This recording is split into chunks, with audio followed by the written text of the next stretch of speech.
Mariin mootummaa Itoophiyaa fi finciltoota Tigraay jidduu taasifamu itti fufee jira jetti taantuun UN Secretary General Amina Mohammed. Dhiyeen kana naannolee waraanii keessa geggeeffame Tigraay, Amaaraa fi Affaar daawwatanii akkuma deebi'an Finfinneetti ibsa kennaniin aangaa'onni mootummaa federaalaa fi TPLF waliin dubbachuu himta Aminaan.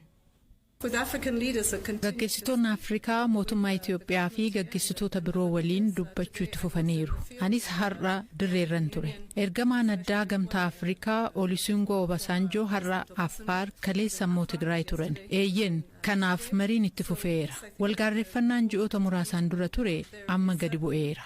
Amma dhugaadhuma sadarkaa fooyya'aarra jirra. Dhimma marii biyyoolessaa fi nagaa buusuu irratti waliin dubbachuun cimee itti fufee jira. And the way to peace.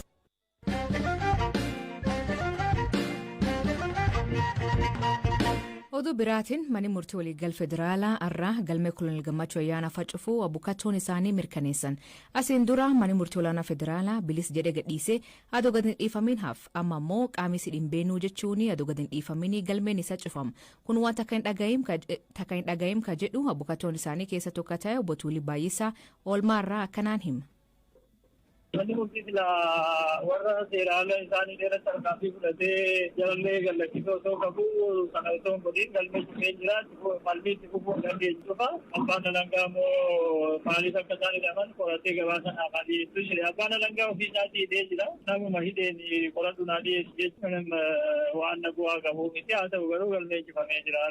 Jarreen gallachiifamni manuma hidhaa deebi'an jechuudha nama sadiidha. Namoonni hedduun gara miidiyaa hawaasaa kan irratti suura isaa maxxansanii Koloneel Gammachuun gadhiifamee jedhanii kun sobaa jechuu. Kijiba waan akkasii dadhabne namni mana murtii dhufee ilaaluun sodaata. Oduu lafa uummanni kun fuudhee gadi wanni kana barreessu galuu dide.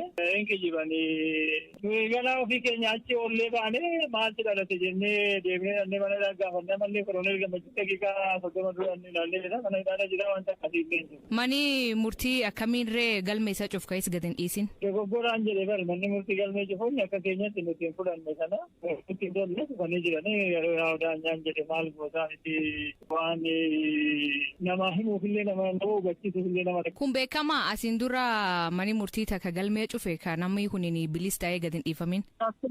Takkumayyuu ani waggaa 20 hojjedheera ogummaa seeraatiin takka abbaa seeraa takka bukaatoo ta'ee takka barsiisaa ta'ee illee mudatee beeku tarkaanfii jedhillee kana siin eeyyama. Ammoo maal jettanii guyyaadhaan waan haaraa barachuu jira. Amma akka bukaatoo isaanii maal ta'uuf deemtan tarkaanfiin itti aanu maali? Akki eegnetti manni murtii godhe gargar waan ta'eef mee boordeemnee maamiltoota keenya wajjin dargaggoonnee walii yannaa yookaan ammoo adeemsa biraa deemnaa kan jedhu mari'achaa jiru. Manni murtii eenyutu akka isidhe hin beennuu jedhanii kunin waan jiramoo? Waan abbaa hin beennuu manni murtii mootummaatiidha jechuun dandeessu jedhan ofii masaaniiti garuu kan hidhe mootummaadha.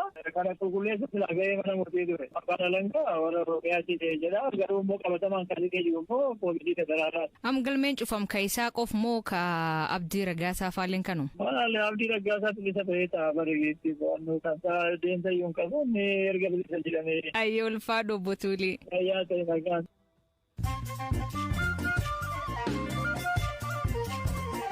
Dhaggeeffattootni Amooduu gaggabaaboo addunyaa isaanii dhiyeessaa jalqabaanii Yuunivarsiitiin Finfinnee afaan Swahilii barsiisuuf akka jiru beeksisa. Afaan Swahilii biyyoota Afrikaa bahaa keessatti bal'inaan kan dubbatamu yoo ta'u, gamtaan Afrikaa afaan hojii isaa keessatti akka ta'u murteessee jira. Mootummaan Ameerikaa biyya Soomaaliyaatti deemokiraasii dhugoomsuu keessatti aangaa'ota gufuu ta'anirraa jettu irratti qoqqobbii viizaa kaa'uu akka jirtu beeksifte. Ministeerri dhimma alaa Ameerikaa Antooni Blinken qoqqobbiin kun geggeessitoota warra mormitoota irratti humna fayyadamuun dhiibbaa taasisan irratti kan raawwatu jedha. Soomaaliyaatti filannoon yeroo itti geggeeffamuu qabu erga dabree waggaan caalee jira. Badhaasa Noobeelii nagaa kan injifatte Malaala Yusufzaayin baratoota Indiyaa hijaaba uffatanii daree galuun mirkeen jedhanii falman akka deeggartuu himte. Baratoonni kunneen torbaanotaaf falmiitti kan jiran yoo ta'u hijaabaaf jecha kooleejii irraa dhorkamuun isaanii waan nama naasisuu jetti Malaalaan. Waldhabdeen uumam kanaanii kutaa bulchiinsaa keessatti babal'achuun walitti bu'iinsi amantaa uumamee jira. Kan irra kan ka'e manneen barnootaa guyyoota 3 cufamanii jiran. Koolombiyaatti roob cimaan booda sigiig lafa uumameen yoo xiqqaate namoonni 11 lubbuu dhabuu himan. Balaa uumam kanaanii manneen jireenyaa hedduun barbadaanii namoonni 35 ammoo miidhamanii wallaansa argachaa jiran. Lakkoofsi namoota du'anii dabalaa deemuu danda'a yaaddu jedhuu jira.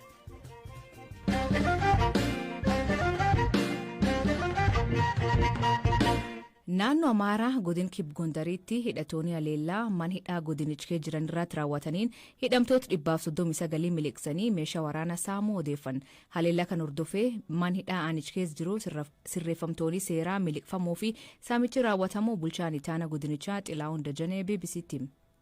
Maqeet ከሰሜን ወሎ ወረዳ መቄት godina walloo kaabaa akkasumas gondar kibbaa keessaa bahanii yeroo ta'eef leenjii idileen alaa ta'e fudhataa akka turanidha. Gondar kaabaa nifaas maawucaa halkan keessaa sa'aatii 8tti siinootiraakii fi FSR'tiin fe'amanii seenuudhaan buufata laayigaayintii fi waajjiraalee poolisii magaalaa nifaas maawucaa cabsanii hidhamtoonni 139 akka gadhiifaman taasisaniiru.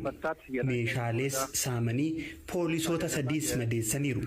Jarri kun wacha badii isaanii kana babal'isuuf yaalanis opereeshinii waraanaa waloo milishaa fi humna addaa miseensota faannoo jaalala biyyaa qabanii fi olaantummaan seeraa akka kabajamu barbaadan waliin tumsuun gaggeeffameen diinni kun kaan dhabamsifamanii kaan ammoo harka akka kennatan taasifameera. Amma 16 kataan ajjeefamanii 21 kataan ammoo nagaan akka harka kennatanii fi booji'aman taasifameera. Hidhamtoota seeraan ala akka gadhiifaman taasifaman keessaas 65 ol kataan akka mana hidhaatti deebi'an taasifameera. Humni waloo kun garee kana keessaa miliqanii warra hafan adamsee funaanaa jira. Kaayyoon isaanii saamicha, nageenya booressuu fi hokkora uumuudha. Diinni kana yaade osoo hin milkaa'iniif to'atameera.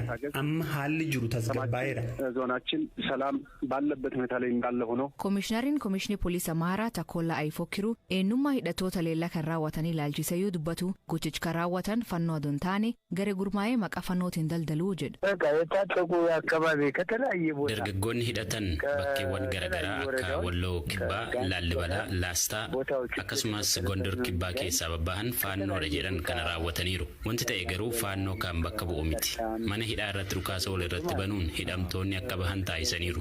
Lammaffaa immoo buufataawwan milishaa fi poolisiitti seenuun kuusaa meeshaaleetti cabsuun saamaniiru. Warri kana raawwatan kun faannoo osoo hin taane nuti faannoodha warra jedhanidha. እነኚህ ፋኖ ሳይሆኑ ፋኖ ነን የሚሉ ናቸው።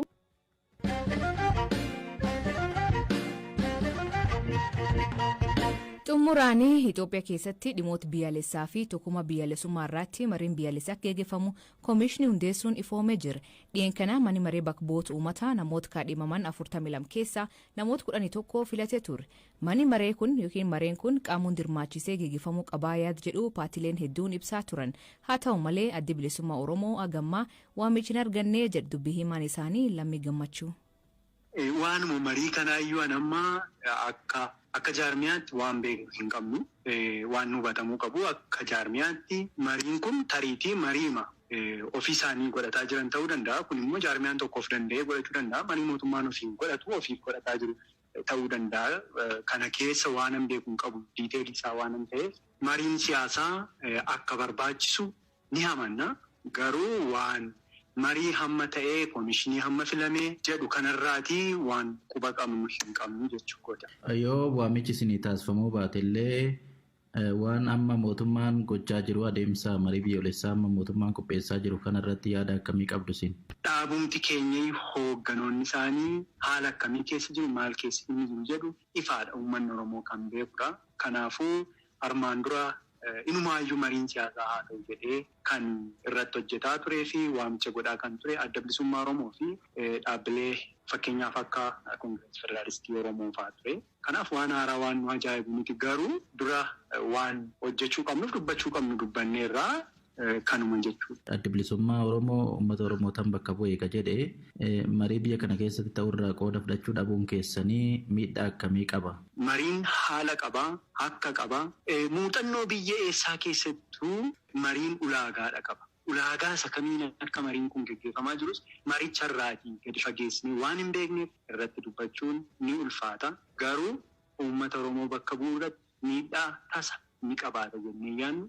Maaliif waan inni amma miidhamaa jiru kanaan olitti waan uummata Oromootti dhufuun jiru kan kaleessaa sanarraa waan addaa waan ammatti amma inni jiruuti beela uumamaa namtolchee ta'e jedhamee immoo uummata Oromoo beelessuu irratti uummata Oromoo immoo akka baalaa harcaasaadha jira sirni kun akka baalaa guyyuu uummanni Oromoo abbootiin duudhaa fi eenyummaa Oromoo qabatanii ta'an fakkeenyaaf abbootiin gadaa karrayyuu dabalatee bakkoota adda addaatti uummata Oromoo dhumaati jira. Uummata nuti anarra kun anii kun qabsaanan qabsaa'aaf jedhullee dabalatee uummanni Oromoo akka baalaatti guyyuu harca'aa jira. Kanaafuu addatti waan haaraa dabalu waan qabu natti fakkaatu. Tole galatoom. Durtaan Koongireesii Federaalawaa Oromoo Piroofeesar Mararaa Guddinaan adeemsi marii biyyaalessaa kun ka'umsirra rakkoo qabaa jedha. Namoota miseensa Komishinii Araaraa keessa filataman irra kaasus la ta'uu qabaa ka jedhu akkanaan ibsa.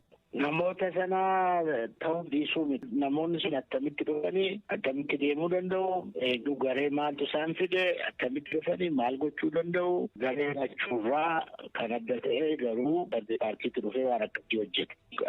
Akka aadaa biyya keenyaatti immoo jaarsummaa garee lachuun lakkaawwata. Amma gareedhuma tokkotu jaarsa lakkaawwate koottaatitti qooda fudhadhaa. Aadaan keessa guddatetti garee lachuutu lakkaawwata jaarsa jiddu galeessatti. Jiddu galeessatti waan bade natti fakkaataa jechuukooti. Lama gurguddaadha. Tokko hunda hammachuutti jiraadha. Amma garee tokko duwwaadha kan amma deemsisaa jiru. Lammaffaa immoo bilisa ta'ee ijaaramuutu irra jiraadha. Akka malaallutti kan duras wanta akkasii biyya kana keessa yeroo baay'ee ture. Rakkoo biyya kana waan kunutti fakkaatu akka amma deemaa jirutti. Kophaa keessanitti hin deemina. Rakkoon biyya kana bal'aadha. Isa jedhu lafa keenya gaafannee ammoo natti nun deebifne. Rakkoo biyya kanaa warri qeesii fi warri sheekii warri jaarsolii biyyaasi warri abbaa gadaa jedhamanii warri beekaa biyya kanaa jedhamanii warri faranjii dadhabeetu ta'aa jira galee rakkichi rakkoo guddaa rakkoo bal'aadha. Rakkoo waggaa 50 wajjin deemaa turedha. Osa duriilleetiif hin furamuu jechaa jira. Furamuu waan utuma lafaayyuu kaane badeesiin jechaa jira. Nuti waan karaa kana waan jiru isuma dur qabannee deemne wanti kun hunda hammachuutu irra jira. Wanti kun bilisa ta'uutu irra jira. Karaa kanaa wanti qabnu qaama bilisa ta'e qaama hundammoo hammachiisu ta'uutu irra jira. Isa jedhu qabannee itti fufna. Amma dandeenye karaa nagaa qabsoo keenya